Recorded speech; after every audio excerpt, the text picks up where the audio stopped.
நான் எழுத போறேன் அப்படின்னா நான் எதை பத்தி யோசிக்கிறேனோ அது மற்றவர்களை விட இன்னும் வேறுபட்டதாக இருக்கும். ஒரு சாக் பீஸ் கொண்டு வா, ஒரு டஸ்டர் கொண்டு வா அப்படின்னு சொன்னா கூட நான் கொண்டு வரேன் அப்படின்னா அது வேற மாதிரி இருக்கும்.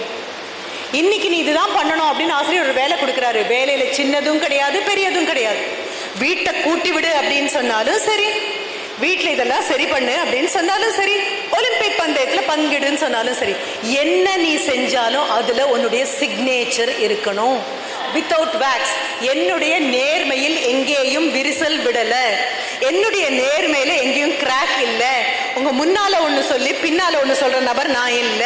என்னை எந்த வெயில வச்சாலும், எந்த மழையில வச்சாலும், எந்த மாதிரி சூழ்நிலையில வச்சாலும், எப்ப வச்சாலும், யார் வச்சாலும் கண்டிப்பாக என்னுடைய நேர்மையில் கண்டிப்பாக விரிசல் விடாது அப்படின்னு சொல்றதுதான் சின்சியர்லி. நேற்றைய மேட்சுக்கு அவங்கவுங்க இந்தியால வீட்டுல உட்காந்துக்கிட்டு கையில ரிமோட்டை வச்சுட்டு அப்பாடா என்னப்பா இது இப்படி ஆடுறாங்க, என்னப்பா இது இவ்வளவு மோசமா ஆடுறாங்க, இது என்னையா பந்து இது அப்படின்னு சொல்றது ரொம்ப சுலபம். அந்த பந்தை வீசுற நபரா அங்க நிக்கிறது ரொம்ப கஷ்டம், அந்த பந்தை எதிர்கொள்ற நபரா அங்க நிக்கிறது ரொம்ப கஷ்டம். அதற்காக தான் சொல்றேன், நம்ம கனவுகளை செதுக்க போறோம்.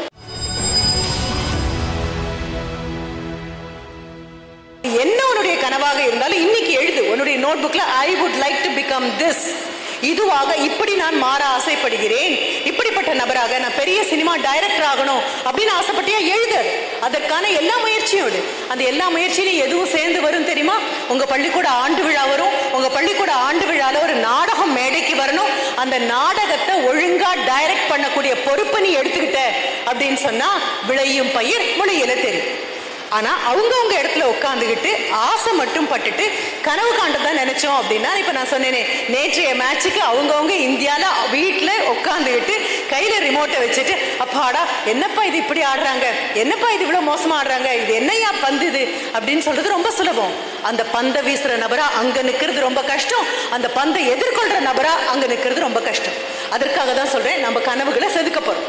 இந்த கனவுகளை செதுக்கிறதுக்கு முன்னால இந்த ஒரு மணி நேரம் என் கூட இருக்கக்கூடிய இந்த ஒரு மணி நேரம் ஒரு வாக்குறுதியை நீங்க கொடுக்குறீங்க. உங்களை தவிர எதுவும் என் தலைக்குள்ள இல்லை இப்போ.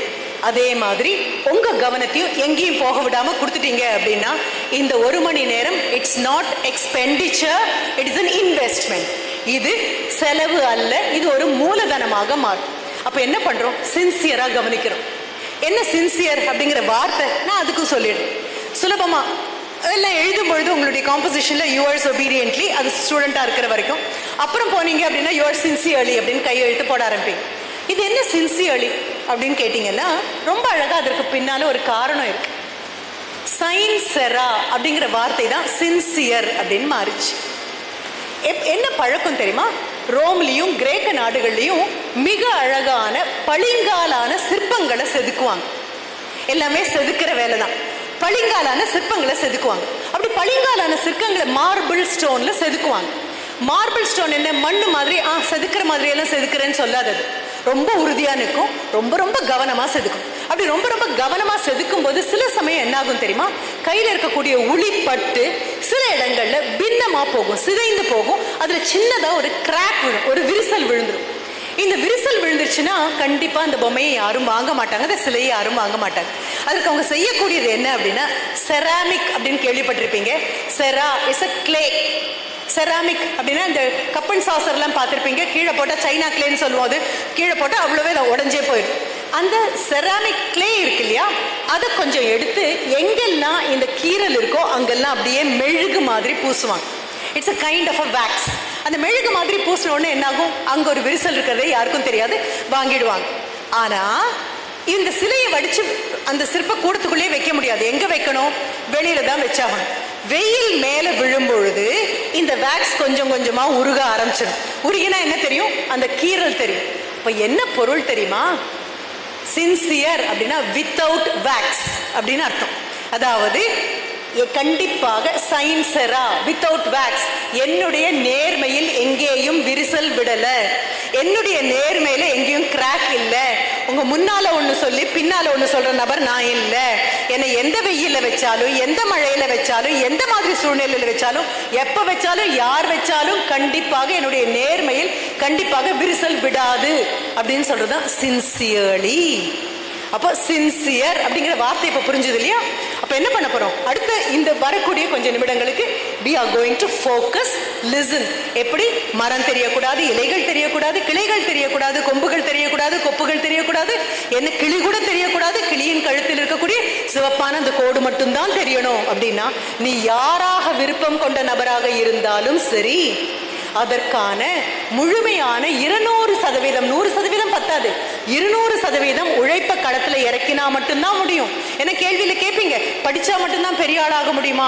நிறைய மார்க் வாங்குறவங்க தான் பெரிய ஆட்களா? எல்லாம் அழகா தான் இருக்கு. ஆனா டான்ஸ் ஆடணும், நான் ரொம்ப நல்லா டான்ஸ் ஆடக்கூடிய குழந்தை மேம் அப்படின்னா நடனம் தெரிந்த குழந்தை வீட்டுக்குள்ள உட்கார்ந்துருந்தா எந்த பிரயோஜனமும் கிடையாது.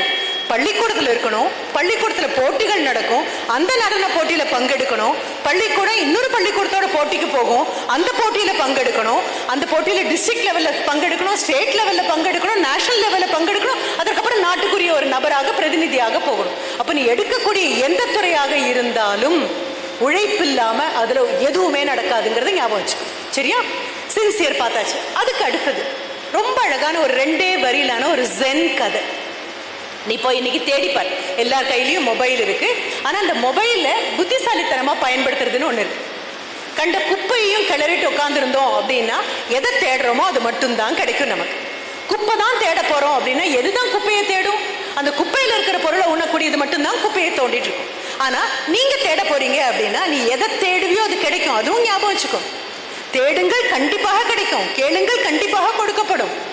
அப்படி இருக்கும் பொழுது எதை தேடுறோம் அப்படிங்கிறது தான் புத்திசாலித்தனம். இப்ப நான் சொன்ன இந்த சின்சியர்ங்கிற வார்த்தைக்குரியது இப்போ இன்னைக்கு தேடிப்பாய். சயின்ஸரா வித்தவுட் வேக்ஸ் அப்படின்னு சொன்னாங்க இல்லையா, அது சரிதானா? அதே மாதிரி ஜென் புத்திஸ்ட் கதை அப்படின்னு சொன்னேன். ஜென் புத்திசம் அப்படின்னு சொல்லக்கூடியது சீனாலையும் ஜப்பான்லையும் மிகப்பெரிய விஷயமாக கொண்டிருக்கக்கூடியது, இந்தியாவிலிருந்து புறப்பட்டு போன்றதுதான். அதுல ஒரு ரொம்ப சின்ன சின்ன வரிகள்ல தான் கதைகள் இருக்கும், மீறி போனா 2 வரி தாண்டாது. இந்த 2 வரியில ஒரு அழகான ஒரு கதை. ஒரு பழக்கடைக்குள்ள ஒரு நபர் போறாரு, எல்லா விதமான பழங்களும் அங்க வச்சிருக்காங்க. ஒரு நபர், ஒரு இளைஞன் தான் அந்த பழத்தை அந்த கடையை வச்சிருக்கான். அந்த கடையில பழங்களை அவன் தான் வித்துட்டு இருக்கான்.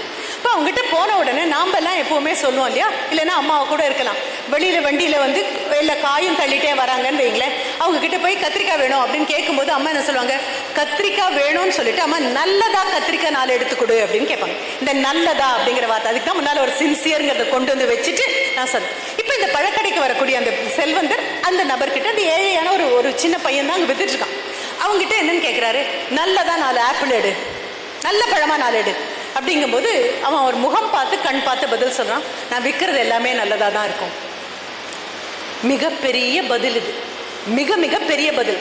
இதுக்கு தான் முன்னால் அந்த சின்சியர்ங்கிற வார்த்தையை சொல்லிட்டு இந்த கதையை உனக்கு கொடுக்குறேன். உன்னுடைய எல்லாமே, நீ செய்யக்கூடிய எல்லாமே எத்தனை தடவை பார்த்தாலும் கண்டிப்பாக சிறப்பானதாக மட்டும்தான் இருக்கணும். அது monthly test, mid term test, quarterly, half ஏர்லிங்கிற வித்தியாசம் கிடையாது. வீட்டில் உட்காந்து ஒரு எஸ்ஸே எழுதுற அந்த வித்தியாசம் கிடையாது.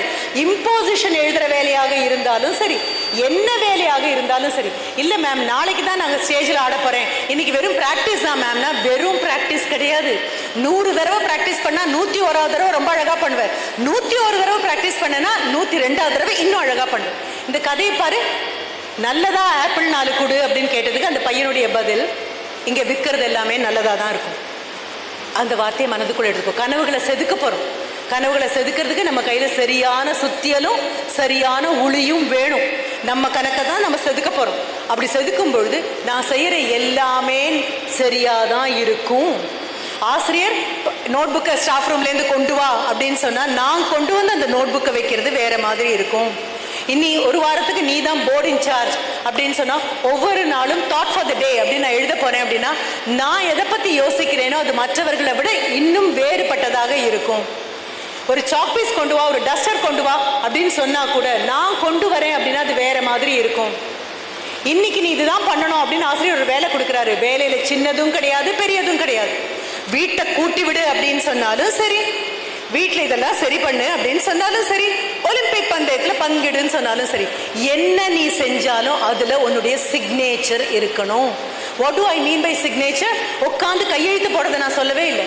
யுவர் சிக்னேச்சர் அப்படின்னா நீ இருக்கணும்னு சொல்லு. You should be there. இதை விட சிறப்பாக உன்னாலேயே செய்ய முடியாது அப்படிங்கிற அளவுக்கு ஒவ்வொரு தடவையும் செய்யும். அது என்ன வேலையாக இருந்தாலும் சரி, ஒவ்வொரு முறையும். அப்போ இந்த கதையினுடைய பொருள் எனக்கு புரியும். இங்க எல்லாமே நல்லதா தான் இருக்கும், நான் விற்கிற எல்லாமே நல்லது. எவ்வளவு பெரிய ஒரு வாக்குறுதி அது. நம்ம இப்ப கூட கடைகளுக்கெல்லாம் போனா ஒரு கீரை கட்டு அப்படின்னு கொடுக்குறாங்க. வெளியில பார்த்தா அவ்வளோ பசுமையா இருக்கு, அவ்வளோ சுத்தமா இருக்கு. ஆஹா, மழைக்கு நல்லா வந்திருக்கு கீரை அப்படின்னு சொல்றோம். வீட்டுக்கு வந்து அப்படியே சமைக்க மாட்டாங்க அம்மா. கட்டில் இருக்கக்கூடிய கயிறை நகர்த்திட்டு கட்டை பிரிச்சு பார்த்தாங்க அப்படின்னா 2 நாள் 3 நாளைக்கு போக விற்பனை ஆகாத அழுகி போன கீரையை கூட உள்ள வச்சு ஒரு கட்டாக இருக்கும். அம்மா அப்ப என்ன சொல்லுவாங்க தெரியுமா? நீங்க யாரும் பக்கத்துல இருந்து கவனிக்க மாட்டீங்க. அம்மா சொல்லுவாங்க, நம்ம கொடுக்குற காசு நல்ல காசு தானே கொடுத்துருக்கோம். அல்லது நானா இருந்தா சொல்வேன், நான் கொடுக்குற காசுல கள்ள நோட்டு இல்ல, செல்லாத நோட்டு இல்ல, கிழிஞ்ச நோட்டு இல்ல, நான் கொடுத்தது நல்ல நோட்டு தானே, அப்ப எனக்கு திருப்பி வரக்கூடிய பொருளும் அப்படித்தானே இருக்கணும். அப்ப அம்மா மனசு வருத்தப்பட்டு இனிமே அந்த கடையில வாங்காதீங்க அப்படின்னு சொல்லுவாங்க. பெரும்பாலான கடைகள் பார்த்திருப்பீங்க, ரொம்ப நல்லா போயிட்டு இருந்த கடை திடீர்னு அந்த கடைக்கு யாருமே போறதில்லை அப்படின்னா அந்த கடை விளம்பரம் செய்யலன்னு அர்த்தம். அது கொடுத்த பொருள் அந்த கடைக்கான விளம்பரமா மாறி போச்சு அப்படின்னு அர்த்தம். அப்ப நீ செய்யக்கூடிய ஒவ்வொரு செய்கையும் உனக்கான விளம்பரமா மாறும். அப்ப என்ன ஆகும்? 10 வருடம் கழிச்சு இதே 7ஆம் தேதி 6வது மாசம் 2034 சீஃப் கெஸ்டா நீ இங்க நடந்து வருவ. அப்போ ஒரு 11th ஸ்டாண்டர்ட் இருக்கும். அந்த 11th ஸ்டாண்டர்ட்லாம் புதிய குழந்தைங்கன்னு அவங்க பேரண்ட்ஸ் வந்திருப்பாங்க. முன்னால இப்போ இளமையாக இருக்கக்கூடிய ஆசிரியர்கள் இன்னும் 10 வருஷம் ஆயிருக்கும், சீனியர் டீச்சர்ஸா நின்றுட்டு இருப்பாங்க. அப்போ புதிதாக ஒரு டீச்சர் சேர்ந்திருப்பாங்க.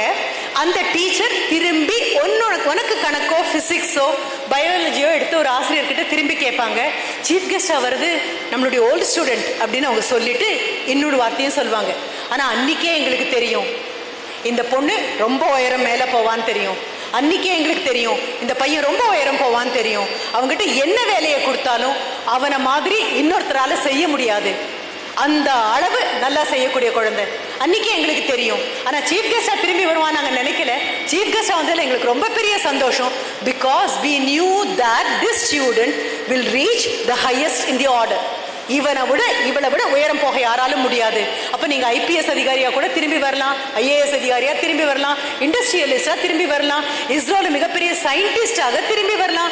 யாராக வந்தாலும் இங்க கண்டிப்பா ரெட் கார்பெட் இருக்கும். உங்க டீச்சர்ஸ் அப்ப இருக்கக்கூடிய ஜூனியர் டீச்சர் கிட்ட உங்களை அறிமுகப்படுத்திட்டு இருப்பாங்க. என்னன்னு அறிமுகப்படுத்திட்டு இருப்பாங்க? அன்னைக்கே எங்களுக்கு தெரியும் விளையும் பயிர். அதாவது இந்த 10 நாள், இந்த 10 வருஷத்தை நான் உனக்கு ப்ரோக்ராமா கொடுத்துருக்கேன். அப்ப சின்சியரா நம்ம கேட்கிறோம், உங்ககிட்ட இருந்து வரக்கூடிய எல்லாமே நல்லதா தான் இருக்கும். இன்னொன்னு யோசிச்சு பாரு, மனிதனுக்குள்ள போயிட்டு வெளியில வரக்கூடிய எதுவும் பாராட்டுக்குரிய விஷயம் அல்ல, இல்லையா? மனித உடலுக்குள்ள போயிட்டு அது உணவு உள்ள போனாலும் சரி, தண்ணி உள்ள போனாலும் சரி, என்ன உள்ள போயிட்டு வந்தாலும் மனிதன் உடல்ல இருந்து வெளியேறக்கூடிய எந்த விஷயமுமே ஒரு மனமான விஷயம் கிடையாது. எதையும் பயன்படுத்த முடியாத விஷயங்களா தான் வரும். ஒண்ணு மட்டும்தான் மனிதனுக்குள்ள போயிட்டு வெளியில வரும்போது நல்லதா வரக்கூடியது, உன்னுடைய வார்த்தைகள். உன் வார்த்தையை தவிர வேற எதையும் உன்னால நல்லதா கொடுக்க முடியறது இல்லை. அப்படி இருக்கும்பொழுது இப்ப எனக்கு அந்த வார்த்தையை கொடுத்துருக்கீங்க. மௌனமா உட்காந்துருக்கக்கூடிய அத்தனை குழந்தைங்களும் சேர்ந்து எனக்கு வார்த்தை கொடுத்துருக்கீங்க. மௌனமா இருக்கக்கூடிய அத்தனை பெற்றோரும் சேர்ந்து எனக்கு அந்த வார்த்தை கொடுத்துருக்கீங்க. என்ன 2034 இதே தேதியில என் மகனோ மகளோ இந்த மேடைக்கு சீஃப் கெஸ்டா ஏறி வர்றாங்க. நீங்க ஒரு நபர்னு சொன்னீங்க, நாங்க அத்தனை பேரும் வருஷம் முழுவதற்குமான சீஃப் கெஸ்ட் இங்க உட்கார்ந்துட்டு இருக்கோம். அத்தனை பேரும் கிளம்பி வரப்போறோம். உனக்காக நீ ஒரு தடவை கை தட்டி பார்க்கலாம். Thank you, thank you. சரி, ஏன் உனக்காக இப்போ உனக்கு கைத்தட்ட சொன்னேன் அப்படின்னா 2034 நான் எங்க இருக்கேன்னு தெரியாது, இருக்கேனான்னு தெரியாது. ரைட்? உங்க கூட உட்கார்ந்துருக்கிறவங்க எல்லாம் யார் யார் எந்தெந்த ஊர்ல உட்கார்ந்துருக்கீங்களோ தெரியாது. அப்ப நீ மேடைக்கு வரும்போது கை தட்டுறதுக்கு ஆள் இல்லாதனால இப்பவே தட்டினது அப்ப கணக்கு எடுத்துக்கோ. என் ஃப்ரெண்டு ஆஸ்திரேலியாவில் இருக்கான், என் ஃப்ரெண்ட்ஸ் யூஎஸ்ல இருக்கான், கவலையப்படாது, இன்னைக்கே கை தட்டியாச்சு வாங்க. சரி, இப்ப திருப்பி ட்ரீமுக்குள்ள வரும். கனவு காணுங்கள் அப்படின்னு சொல்லி அப்துல் கலாம் ஐயா சொன்னார். இது மேடை பேச்சுல நம்ம சொல்வோம், மேற்கோளா காண்பிப்போம். அடிக்கடி கட்டுரை போட்டியா, உடனே கனவு காணுங்கள், நீ உறங்கும் போது வருவதல்ல, உன்னை உறங்கு விடாமல் வைத்திருப்பது அப்படின்னு சொல்லி திரும்பி வைக்கும். ரைட்? ஆனா அவ்வளவு சுலபம் அல்ல கனவு. அடுத்தது நீ எழுதி கொள்ள வேண்டியது என்ன தெரியுமா? நீ கனவு காணும் நபரா இருக்கிறதுக்காக நான் 10 வருஷம் கொடுக்கல, உன் கனவாக நீ மாறுவதற்காக 10 நிமிஷம் கொடுத்துருக்கேன். You are not a dreamer, you will become your dream. அதுதான் எழுதிக்க வேண்டிய விஷயம். I will not be a dreamer, I will be my dream. என் கனவாக நான் மாறுவேன். இந்த தேதியில இந்த நேரத்துல உட்கார்ந்துகிட்டு நீங்க பேசும்போது என் தலைக்குள்ள இதுதான் நானாக மாறணும் அப்படின்னு ஒரு கனவு இருந்தது இல்லையா? அந்த கனவு காண்றவனா இருக்கக்கூடாது. நானே கனவாக மாறணும். அந்த கனவாக மாறினா என்னை பார்க்குறவங்க அத்தனை பேருக்கும் ஒரு ஐபிஎஸ் ஆஃபீஸர் ஆகணும் அப்படின்னா 9ஆம் வகுப்போ 10ஆம் வகுப்போ 11ஓ 12ஓ ஆணோ பெண்ணோ அதை பத்தி கவலை இல்லை. நீ வந்தா இன்னி தேதிக்கு நீ நடந்து வரும்போது ஐபிஎஸ் ஆஃபீஸர் மாதிரி இருக்கணும். நான் இந்தியாவுடைய டிஃபென்ஸ்ல சேர போறேன் மேம், டிஃபென்ஸ்ல சேர்ந்து I will be occupying high position அப்படின்னு சொல்லி நாளைக்கு உன் பேர் பின்னால ஒரு லெப்டினன்ட் கர்னலோ ஒரு மேஜரோ நீ வரும்போது வரும் அப்படின்னா, இன்னைக்கு நீ நடக்கும் பொழுதே உன்னுடைய பெயர் சுரேஷ் அப்படின்னா மேஜர் சுரேஷாக இருக்கணும், லெப்டினன்ட் கர்னல் சுரேஷாக இருக்கணும், இல்லை உன் பேர் சுரபினா லெப்டினன்ட் கர்னல் சுரபியாக நீ நடந்து இன்னைக்கு வரும்போதே தெரியணும். So we are not talking about you being a dreamer, we want you to become the dream. என் கனவு காணும் நபராக இல்லாமல் கனவாகவே மாறணும் அப்படின்னா ரொம்ப ரொம்ப கஷ்டமான. இப்போ என்னுடைய குழந்தைகளுக்கு காலேஜில் நான் திருப்பி திருப்பி சொல்லக்கூடிய ஒரு வரி, அவங்க கிளம்பி போகும்போதும் சரி, முதல் நாளும் சரி, இடையில கொஞ்சம் சோர்வாக இருந்தால் அன்னைக்கும் சரி, திருப்பி திருப்பி சொல்லக்கூடிய ஒரு வரி. அந்த வரியை கூட நீ எழுதிக்கலாம். உளி விழுவது வலி என அழும் கற்கள் சிற்பம் ஆகா. ஒரே ஒரு தடவை என்னுடைய வார்த்தையை கவனிச்சு கேட்டேன்னா இன்னொரு தடவை நான் சொல்ல வேண்டிய அவசியம் கூட இல்லை. ஒத்த வார்த்தையை ஒதுக்க வேண்டாம். ஆனால் நான் மறுபடியும் சொல்றேன், உளி விழுவது வலி என அழும் கற்கள் சிற்பம் ஆகா. ஏன்னா நம்ம கனவை செதுக்க போறோம், நாமளே கனவாயிட்டோம், நாம நம்மளை செதுக்க போறோம். உளி விழும்போது ஐயோ வலிக்குது ஐயோ வலிக்குதுன்னு இந்த உளி எப்படியெல்லாம் விழும்? காலையில் 4 மணிக்கு எழுந்திருக்கணும் படிக்க, உளி விழறது தான். நாளைக்கு டெஸ்ட், இன்னைக்கு உட்காந்து ப்ரிப்பேர் பண்ணு, அது உளி விழறது தான். அப்பாவுக்கு உடம்பு சரியில்லை, அப்பா செய்யக்கூடிய வேலையை செஞ்சுட்டு படிக்க உட்காரு, உளி விழறது தான். அம்மாவுக்கு உடம்பு சரியில்லை, வீட்டில் நாம் அம்மாவுக்கு பதிலாக நாம் இன்னைக்கு சமைக்க போகிறோம், ஆணாக இருந்தாலும் சரி பெண்ணாக இருந்தாலும் சரி, அது உளி விழறது தான். உடம்பு சரியில்லாமல் போகிறது உளி விழறது தான். பஸ்ஸுக்காக ஓடி வரோம், பஸ் விட்டுட்டு போயிடுச்சு, உளி விழறது தான். வாழ்க்கையில் நீ எதிர்கொள்ளக்கூடிய ஐயோ நீ நினைக்கக்கூடிய ஒவ்வொரு சம்பவமும் ஒன்றை செதுக்கி செதுக்கி செதுக்கி தேவையில்லாததெல்லாம் எடுத்துட்டு தேவையானதை மட்டுமே கொண்டு வரும்.